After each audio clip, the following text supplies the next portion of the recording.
Continental Tire Coach's Corner brings us the manager of the Marlins, Don Mattingly. Donnie Baseball.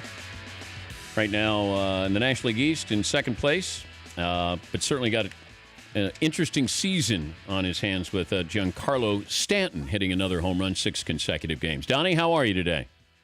Good, Dan. How you guys? Good. How would you describe the difference between a Stanton home run and another home run? Just the sound of it. If you didn't watch, would you be able to tell? Well, when you watch him take BP or something like that, you know not necessarily the sound because I'm usually away from it a little bit, but just when he hits them, you just know they're gone. And there's been hardly, I don't know if there's been any homer that as soon as he hits it, you don't know it's gone. There's been a couple that he hits really, really high that you think that's got his chance and may come down the wall or something where he skies it. But most of the time when he gets one, you see an angle, you know the ball's gone. How much do you help him at all as a former great hitter? I'm not really in the cage with him every day. We had a conversation in spring more about just showing him. I wanted to show him the areas of the plate that he crushes balls, and just talked about, you should be hunting this area. This area you should dominate. And how he took that to heart and he's moved into his game, I'm not sure. But I know he's made some subtle changes, closing up just a little bit. He's getting better pitches to hit for sure. From last year to this year, his strike zone awareness is way better. And that's what Aaron Judge has to work on since this is his first full year. And you can see that now the second or third time around, that pitchers have an idea of where you can get somebody out. And Stanton, it looks like, has closed that gap of kind of those areas that are no-go zones for him. And that's what you were trying to tell him in spring training, like, take care of business here. This is where they're going to pitch you, and this is where you're going to have to adjust. Yeah, and these are going to be the mistakes. If they nick a corner down and away with a slider, that's a great slider, hey, give it to them. But just don't let them get away with the ball in the middle because you're worried about the ball nicking an edge out there. And the balls that he's hitting, guys are going to make mistakes. I don't care who they are. They're going to leave balls in the wrong spots. Just by trying to get to a different spot, they're going to miss. You, crossed over with Jeter your last year with the Yankees, his first year?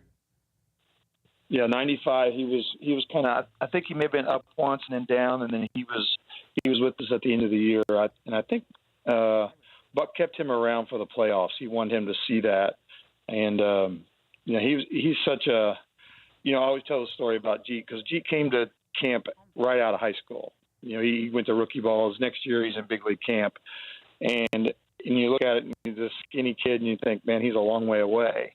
And I was able to watch year after year of that. The next year it's like, oh, this has changed a little bit, and then the next year after that you're like, wow, this kid's making big changes, and you could just see the speed of which he made adjustments and how much better he got so fast. And that gave you a pretty good indication this guy was going to be a good player. How weird is it going to be that he's going to be your boss? I know. I go from the boss in New York, and I know he calls the boss, and I call the boss, and now I got to call him the boss. So I don't know how he'll handle that. I mean, he may be just like the boss. You never know. Did you ever haze him when he first came up? Did the Yankees haze the rookies? There wasn't too much of that in New York. They'd get him to dress up, and I'm not sure if he had to do it that year. It didn't seem like it, but they would do themes from The Wizard of Oz. Each different guy would have to be one of the characters. Just you see it over the years, the different things, and it's gotten more and more drastic. And I think there's something actually in the new basic agreement that you can't really do that. So it was it's a pretty nice little ritual as long as it's in fun and it doesn't get too extreme. I know that there's been talk if Stanton would get to 61, 62 homers, would we look at that as the single-season record? Do you recognize 61 with Roger Maris or 73 as the single-season record?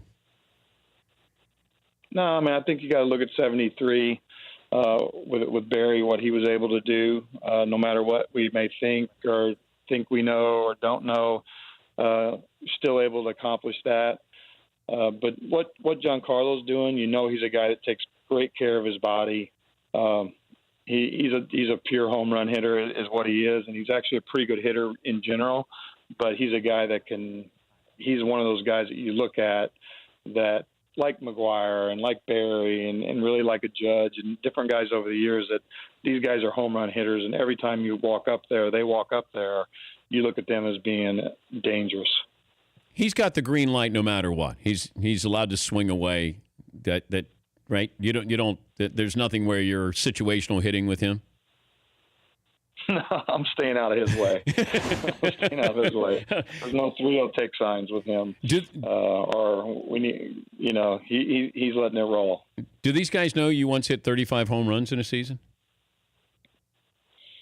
I'm not sure. I try never to talk about, my career in any sense of other than just using experiences of what you go through in different stages of your career as a young player, as a player that's starting to make a little money, what happens when you get a little older, knowing that the same things that they experience maybe at a different time of our life, and kids are a little different, but it's all the same feelings that you go through. And I try to use those experiences to hopefully ease some tension if you see it happening with them. Now, 6 consecutive games with a home run. Did you have a streak longer than that? Dan, if you got a show and you don't know I did. I'm just asking so you can. Wait, you didn't want to talk about yourself, and I'm bringing up. I'm allowing you to let people see the scrapbook here. Didn't you go 7 consecutive games? Everybody, how great. Yeah. Yeah, I hit an 8. I think I hit 10 in 8 days. Okay. And but most of mine scraped the wall. And Giancarlo, if it wasn't for this ball being, I think these balls he's hitting 500 probably wouldn't go over 480 if he wasn't, the ball wasn't juiced. Do you think there's a difference to the ball? I have no clue. Honestly, balls are flying out of the ballpark, obviously, at a record rate. But there has been changes with, guys trying to hit more homers.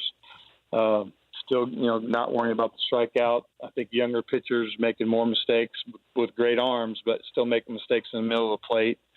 And those balls go a long way. Well, thanks for joining us. Have fun the rest of the season there. Good luck against the Giants today. Good to talk to you again, Donnie. Thank you. All right, Dan. Good to talk to you. That's guys. Don Mattingly. The Dan Patrick Show, weekday mornings on Audience.